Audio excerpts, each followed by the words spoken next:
Welcome back to all the archaeological sources other than this. When and when आगे की बात आएगी, literature के बारे में पढ़ते हैं जरा, द सोर्सेस ऑफ लिटरेचर। अब देखो, मैं आपको बता रहा हूँ, सबसे ज़्यादा पवार हिस्ट्री जो है वो लिटरेचर में है। और लिटरेचर भी ऐसी है जो कई वर्जन्स में लिखी गई है तो डिस्टॉर्ट भी हो रखी है, मगर जुगाड़ तुगाड़ लगा लुगू करके हम लिटरेचर में काफ़ी ध्यान देते हैं। हालांकि आर्कियोलॉजिकल सोर्सेज की ज़्यादा ऑथेंटिसिटी होती है, ये हमें पहले से पता है। बहुत कुछ लिखा गया है और बाद में ज़्यादा लिखा है। तो सबसे पहले तो दो तरीके का लिटरेचर हमारे सामने आएगा। एक इंडिजीनियस लिटरेरी सोर्स, ठीक है। कैसा literary source? Indigenous. Indigenous literary source का मतलब जो इंडिया के, उत्तराखंड के या इंडिया से ही जुड़े हुए लोगों ने लिखा। जैसे कोर्ट पोएट्स हो गए राजाओं के, ठीक है। भारती हो गया, जैसे तंवर मौला राम हो गया, ये सब कौन से? हरकृष्ण रतूड़ी, ये कोर्ट पोएट्स और इंपॉर्टेंट मिनिस्टर्स, उन्होंने कुछ लिखा होगा तो बच गया। उसके अलावा जो लेटर हिस्टोरियंस हैं, ब्रिटिशर्स हैं, इन लोगों ने भी लिखा है वो सब। और कुछ फॉरेन ट्रैवल अकाउंट्स, विदेशी लोग जो इंडिया में आए, उन्होंने उत्तराखंड ट्रैवल करा या इंडिया ट्रैवल करा और उत्तराखंड से लिंक्ड कुछ हिस्ट्री उन्होंने भी लिख के दिया है। तो इंडिजीनियस लिटरेरी सोर्स में सबसे पहले तो याद रखना संस्कृत और कोर्ट लिटरेचर। संस्कृत और कोर्ट लिटरेचर का मतलब, क्योंकि दरबारी भाषा ज्यादातर संस्कृत हुआ करती थी, तो वो संस्कृत में जो लिटरेचर लिखा गया है उससे हमें क्या क्या पता लगा है। आर्किटेक्चर और रिचुअल लिटरेचर। आर्किटेक्चर में मंदिर बनाया या फिर कोई त्रिशूल, कोई ऐसा बिल्डिंग बनाया या कुछ, और उस पर आपने इनग्रेविंग कर दी, तो वो भी तो लिटरेचर है एक तरीके का। उससे क्या क्या पता लगा। और उसके बाद तीसरा आएगा हिस्टोरिकल हिंदी पोएट्री। फिर धीरे धीरे, क्योंकि 15-16 सेंचुरी के बाद नॉर्थ इंडिया में अवधी और ब्रज भाषा, खास तौर पर ब्रज भाषा जो है वो काफी फेमस हो गई थी। एक लोकल हिंदी भाषा डेवलप हो चुकी थी, उसमें पोएम्स भी लिखी जा रही थी। तो मौला राम तंवर जैसे लोगों की पोएट्री वो भी देखेंगे। और इसके अलावा कुछ और जो भी इंडिविजुअल इंडिजीनियस वर्क्स होंगे वो भी नजर मारेंगे। फॉरेन ट्रैवल अकाउंट में चाइनीज सोर्सेस होंगे और यूरोपियन सोर्सेस होंगे। अब यहां पर संस्कृत और कोर्ट लिटरेचर कौन से थे, आर्किटेक्चरल रिचुअल लिटरेचर कौन से थे, हिस्टोरिकल जो हिंदी पोएट्री जैसे मौला राम की कौन सी थी, और उसके अलावा और कौन थे, और या तो फिर कुछ और इंडिजीनियस वर्क्स थे, इसका एक लिस्ट पता होना चाहिए। और आगे जब मैं हिस्ट्री बताऊंगा तो वहां पर रेफरेंस देता रहूंगा इन बुक्स का और इन लॉरेट्स का, ठीक है। तो ये याद वहां हो जाएगा, अभी नहीं भी इन केस अगर याद नहीं हुआ तो ये आप पहले एक लिस्ट बनाओ, फिर इसके अंदर की सब जो इंफॉर्मेशन है वो मैं नेक्स्ट स्लाइड में यहाँ प्रोवाइड करूंगा। हरकृष्ण रतूड़ी, ये नरेंद्र नगर, नरेंद्र नगर कह रहा हूँ, क्या है वो, नरेंद्र शाह।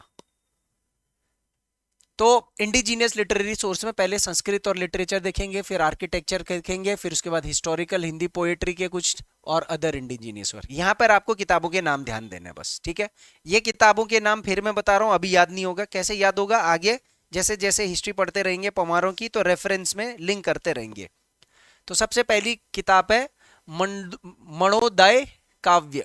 मणोदय काव्य, ये स्टार्टिंग में आप याद करो, मणोदय काव्य का जिक्र मैंने शुरुआत की पहली स्लाइड में जिक्र किया था कि इनका डायनेस्टी का फाउंडर कौन था, कनकपाल था, नहीं था, क्या था, क्या नहीं था। इसको किसने लिखा है? भरत कवि, ठीक है। पंवार पीरियड के बारे में लिखा है, लेकिन जो भी हिस्ट्री या जेनियोलॉजी देता है ये इनकम्प्लीट देता है। तो फिलहाल आप बुक का नाम और राइटर भरत कवि। दूसरी किताब है रामायण प्रदीप, ठीक है। रामायण प्रदीप, इसमें जिनियोलॉजी है, जिनियोलॉजिकल पोयम है ये, यानी कि एक पोयम है और उसी में पोयम के फॉर्मेट में इनके राजाओं के बारे में लिखा हुआ है। अगेन दिस इज अ जो पोयम है, इसके जो कॉन्टेक्स्ट है वो पार्शियल है। पार्शियल सर्वाइवल का मतलब क्या है कि पूरी प्रॉपर पोयम नहीं है ये, तो थोड़ा बहुत जो भी टुकड़े टुकड़े इसके मिले होंगे उससे हमने थोड़ी आइडिया लगाई पमार हिस्ट्री की। तीसरी संस्कृत की किताब है प्रद्युम्नोदय एंड सुदर्शनोदय, ठीक है, प्रद्युमनोदय और सुदर्शनोदय। तो ये प्रद्युमन और सुदर्शन शाह जो दो राजा थे, गोरखा आक्रमण के आसपास के दोनों राजा थे। प्रद्युमन शाह गोरखा अटैक में मारे गए और उसके बाद सुदर्शन शाह। तो ये वो जो दो राजा हैं उनसे जुड़ी हुई बुक थी।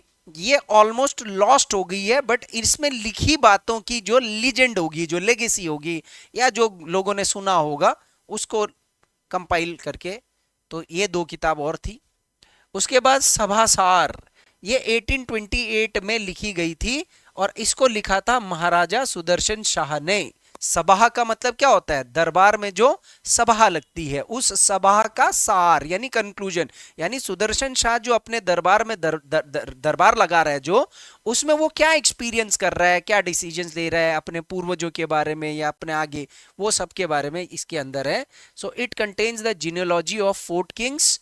Beckett genealogy is largely based on Sabhasar. देखो, एक अंग्रेज अधिकारी था बेकेट, ठीक है, आगे आपको इसके बारे में पढ़ना है जब आएगा।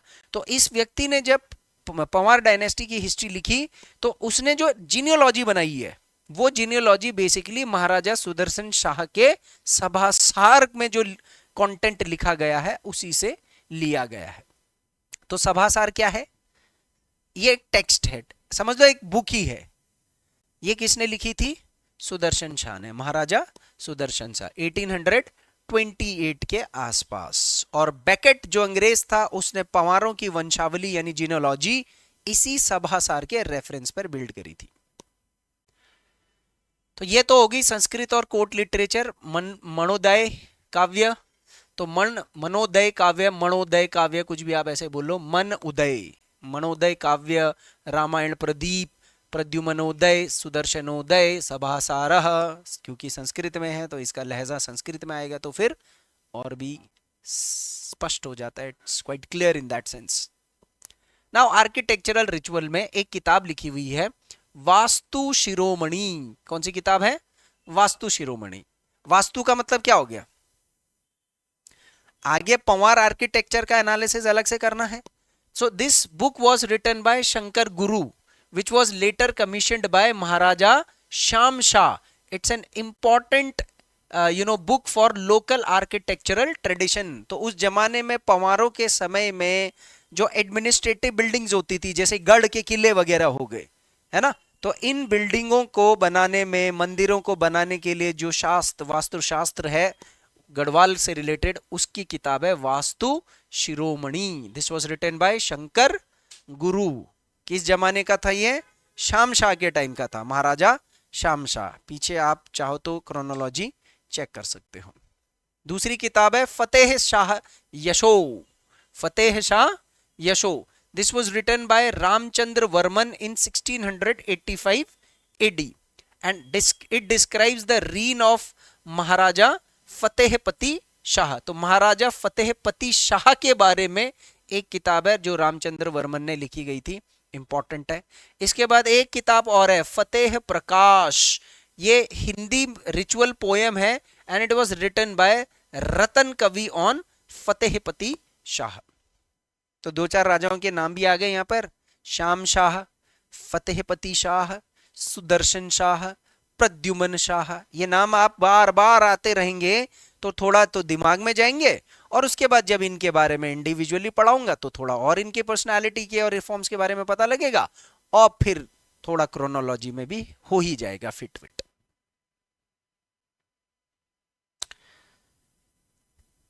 फाउंडर कौन था और रियल फाउंडर?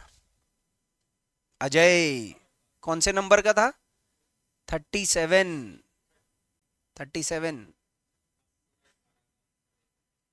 वो तो उससे पहले का था ना। हाँ, आनंदपाल, जिसका नाम 2 बार लिखा गया है, आनंदपाल।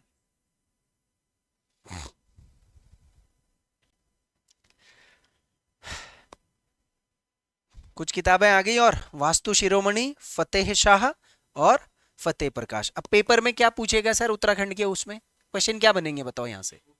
बस सिंपल, फतेह प्रकाश किसने लिखी है? रतन शाह ने लिखी, रतन कवि ने लिखी। फतेह शाह यशो किसने लिखी है?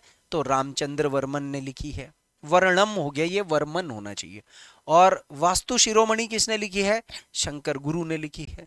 तो शंकर गुरु हो गया, या रामचंद्र वर्मन हो गया, या रतन कवि हो गया, या भरत कवि हो गया, ये कुछ लोगों के नाम है।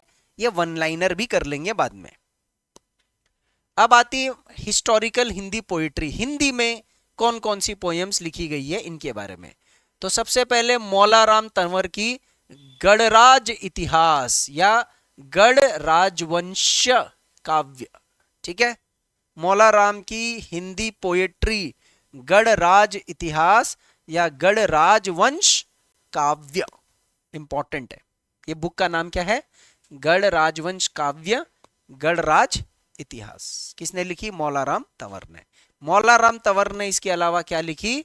गढ़वाल कथा। इसके अलावा क्या लिखा है?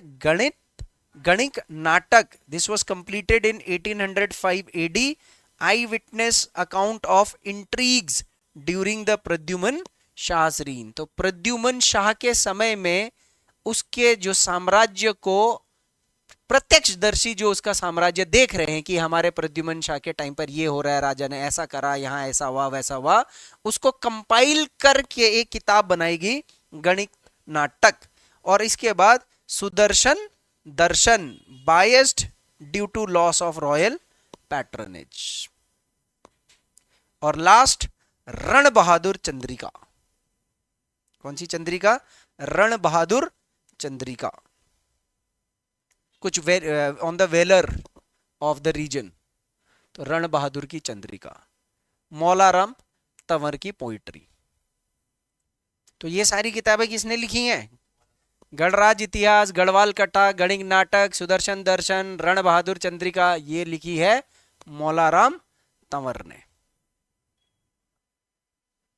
कुछ और किताबें जैसे गढ़वाल, इनके बारे में गढ़वाल राज्यम वंशावली 1876 में पब्लिश की गई थी, ठीक है। उसके बाद स्वदेशी नरिप राजवंशावली 1898। ये सब जीनियोलॉजी पर बेस्ड बुक्स है।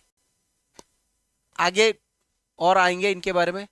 गुलदस्त तारीख ए कोह टिहरी गढ़वाल, इसको लिखा गया था मियां प्रेम सिंह ने 1825 एडी में। This is again partial history of that time.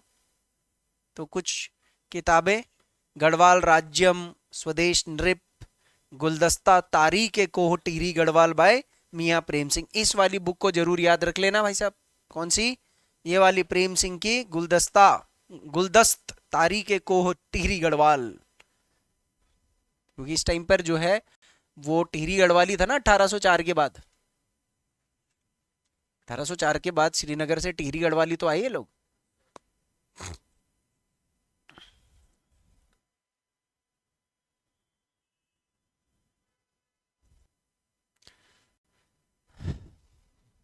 Foreign traveller की किताबों के नाम लिखने हैं बस, मेन, ठीक है।